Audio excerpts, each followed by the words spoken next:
সাম্প্রতিক সময়ে আমাদের মা বোনদের উপরে সহিংসতা এবং ধর্ষণের মতো ঘটনাগুলো আমাদেরকে অনেক উদ্বেগ তৈরি করছে আমাদের ভিতরে।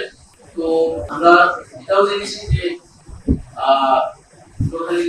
বোন আমাদের ভিকটিম তিনি শহীদ পরিবারের সদস্য, তার বাবা জুলাই গণঅভ্যুত্থানে শহীদ হয়েছিলেন।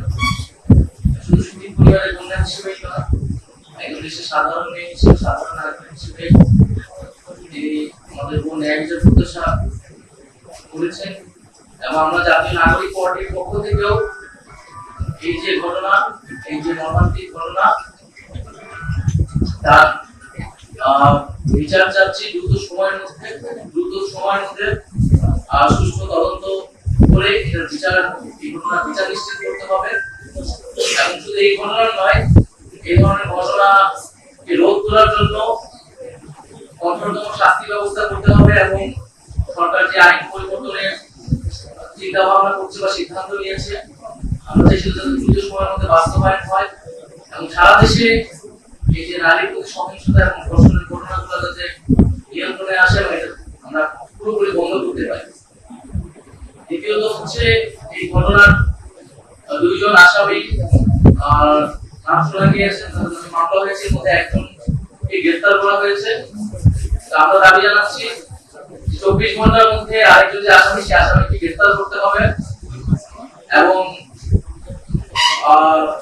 আসামি পরিবার বা আসামির পক্ষ থেকে যতই প্রভাব বিস্তারের চেষ্টা যদি করে থাকে বা ক্ষমতার সাথে থাকে, সেগুলো যাতে কোনো ধরনের বিবেচনা না রাখে, তাদেরকে গ্রেফতার করে বিচারের আওতায় আনতে প্রশাসন সক্ষম হবে, এটাই আমাদের প্রত্যাশা থাকবে।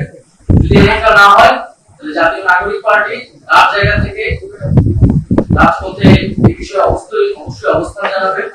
আমরা দ্রুত সময়ের মধ্যে আসলে বিচার কার্যক্রম দেখতে চাই এবং তার আগে 24 ঘন্টার মধ্যে সে আসামিকে যাতে গ্রেফতার করা। এর পাশাপাশি আমরা হাসপাতাল কর্তৃপক্ষের সাথে কথা বলেছি, স্বাস্থ্যগত বিষয়াদি নিয়ে আমাদের নাগরিক পার্টি যারা রয়েছেন, ডক্টর, তারা কথা বলেছেন। আমরা পুলিশের সাথে কথা বলেছি, আমরা বিষয়গুলো নিয়ে পরিবারের সাথে কথা বলেছি।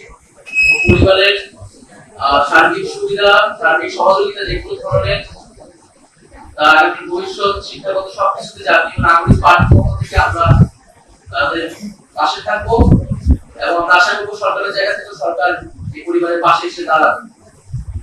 এবং একটি আরো উদ্বেগজনক একটি বিষয় আমাদের সামনে এই ঘটনা আসলে একটা উদাহরণ তৈরি করে যে আমাদের যে শহীদ পরিবার গুলো রয়েছে সারা দেশে, তারা এক ধরনের রাজনৈতিক এবং সামাজিক অনিরাপত্তার মধ্যে দিয়ে আসলে যাচ্ছে কিনা, এটি আমাদের ভিতরে কিন্তু প্রশ্ন তৈরি করেছে।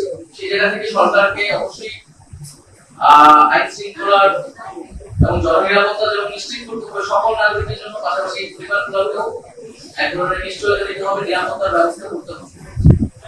তো সেই জায়গা থেকে আসে আমাদের দ্রুত সময়ে সিদ্ধান্তের মাধ্যমে আজকে প্রশাসনিক আসা এবং এই বিষয়গুলো আজকে আমরা একটা সাক্ষাৎ করলাম। প্রাথমিকভাবে আমরা 24 ঘন্টা দেখবো 24 ঘন্টার মধ্যে আসামি গ্রেফতার হচ্ছে কিনা এবং মামলার কার্যক্রম এবং বিচারের কার্যক্রম আগাচ্ছে কিনা। যদি সেটা না হয়, তাহলে আমরা আমাদের মতো রাজপথে এই বিষয়ে প্রতিবাদ জানাবো।